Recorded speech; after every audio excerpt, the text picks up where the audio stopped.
Hi అండి. ఈరోజు మా పాప అయితే మీకు ఒక ఎక్స్పెరిమెంట్ చేసి చూపిపోతుంది చూడండి. ఈరోజు వాళ్ళ స్కూల్లో వాళ్ళ టీచర్ అయితే చెప్పిందంట. దాన్ని ఇంటికి వచ్చి మమ్మీ నేను చేస్తాను అంటే, సరే చేయమ్మా చూస్తాను అన్నాను. చేసి చూపిస్తుంది చూడండి. తీసుకో. ఒక బెలూన్ అయితే తీసుకునిందండి. దానిపైన టేప్ అయితే వేస్తుంది చూడండి.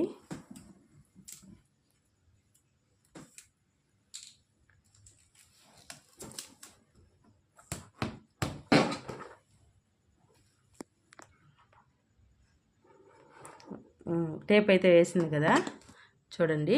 ఏదో ఇలాగా అప్పుడు పిన్నుతో పైన పొడిస్తే బెలూన్ అయితే పగలదండి. మామూలుగా అయితే బెలూన్ పగిలిపోద్ది కదా. చూడండి, పిన్నుతో గుచ్చిన బెలూన్ అయితే పగలలేదు. చూడండి, సెకండ్ టైం గుచ్చినా పగలలేదు.